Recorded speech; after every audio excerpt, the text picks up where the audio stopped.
Сегодня для вас сразу два рецепта из кабачков, легких, ярких и очень вкусных. И начнем мы с простого и одновременно интересного блюда, где кабачки играют главную роль, а вместе создают гармонию вкуса. Кабачки – отличный овощ, молодой, нежный, с небольшой калорийностью и множеством полезных веществ. Если вам кажется, что кабачков слишком много на прилавках или вы не знаете, как их интересно приготовить, этот рецепт для вас. Это будет гастрономическое путешествие, которое не требует много времени и усилий, но подарит настоящий вкусовой праздник.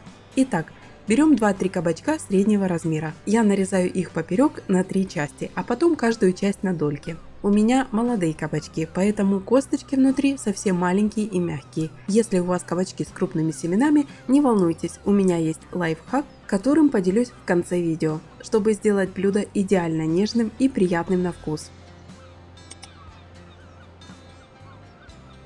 Дальше возьмем один средний сладкий перец, снимаю кожуру, удаляю белые прожилки и нарезаю его крупными полосками. Сладкий перец – очень популярный овощ, который добавляет в блюдо сочность и легкую сладость. Напишите в комментариях, любите ли вы сладкий перец и как часто готовите с ним. Разогреваю сковородку с растительным маслом без запаха. Важно, чтобы масло не перебивало вкус овощей. Высыпаю кабачки на сковородку. Обратите внимание, я не солю кабачки в этот момент. Напишите в комментариях почему, как вы думаете. Я с удовольствием почитаю ваше мнение.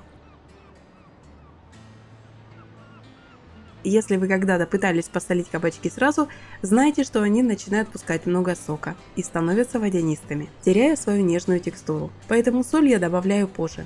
Это поможет сохранить вкус и структуру. Обжариваю кабачки на среднем огне, периодически помешивая около 5 минут. Они должны чуть подрумяниться, но не стать слишком мягкими. Затем добавляю сладкий перец и обжариваю вместе еще 2-3 минуты. Перец за это время успевает отдать свою сладость и немного размягчить. Теперь самое ароматное – свежий чеснок. 3-4 зубчика я выдавливаю через пресс и сразу же высыпаю к овощам. Он придаст всему блюду яркий насыщенный вкус.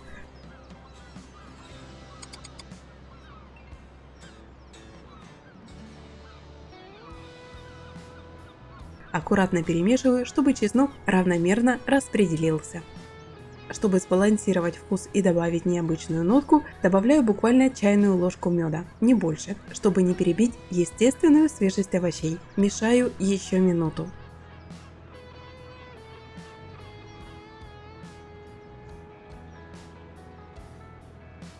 Переходим к соусу. Это, поверьте, очень важный момент.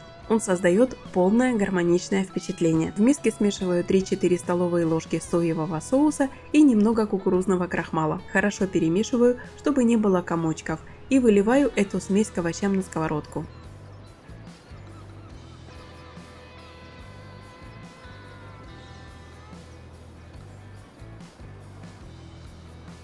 Сразу же начинаю непрерывно помешивать на слабом огне, чтобы крахмал загустел. Важно не прекращать мешать, чтобы ничего не пригорело. И вот он, обещанный лайфхак. Если у вас в кабачках остались крупные семена, добавьте в блюдо немного семечек тыквы. Они не только полезные, с большим количеством витаминов и минералов, но и маскируют текстуру семян, делают блюдо интереснее. Ну и как же без зелени? Мелко нарезанную петрушку. Можно взять любую другую зелень, которая вам нравится. Укроп, кинзу, базилик. Мешаю буквально пару минут, чтобы зелень раскрылась и объединилась со вкусами. Кстати, если вам нравится, когда завтрак получается одновременно легким и сытным, то следующий рецепт точно не оставит вас равнодушными. Это вкусное и полезное блюдо отлично подходит для завтрака или перекуса. Нежные ароматные кабачковые оладьи.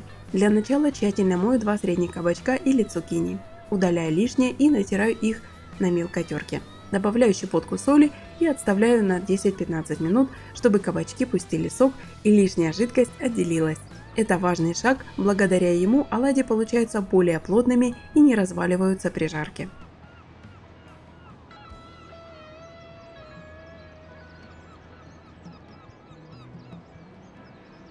Пока кабачки отстаиваются, натираю 100 грамм твердого сыра на мелкой терке. Он добавит сливочный вкус и приятную текстуру. Свежую зелень нарезаю мелко. У меня сегодня петрушка, но вы можете взять укроп, базилик или любую другую зелень. Добавляю зелень к кабачкам, после чего тщательно отжимаю их руками, удаляя лишнюю жидкость. Теперь разбиваю 2 яйца в миску с кабачками и зеленью, добавляю свежемолотый черный перец по вкусу. Перемешиваю массу, чтобы ингредиенты равномерно распределились. Следующим добавляю тертый сыр и постепенно вмешиваю в муку. Ориентируйтесь по консистенции теста, чтобы оно было густым, но не слишком плотным. Я добавила около 100 грамм, но у каждого может быть чуть по-другому. Если хотите, добавляйте прованские травы, чеснок или куркуму, чтобы сделать вкус еще интереснее. Разогреваю сковородку с небольшим количеством растительного масла. Стараюсь выкладывать оладьи одинакового размера, чтобы они равномерно прожаривались. Можно использовать ложку или специальные формы, чтобы получить аккуратные порции. Жарю на среднем огне по 30-40 секунд с каждой стороны. Оладьи должны получиться золотистыми и с хрустящей корочкой. Для более сочного варианта можно соединить 2 оладья, добавив между ними немного тертого сыра. Он расплавится и подарит дополнительную нежность и вкус. Подаю с легким свежим салатом, рецепт которого оставлю в конце видео для тех, кто хочет дополнить блюдо.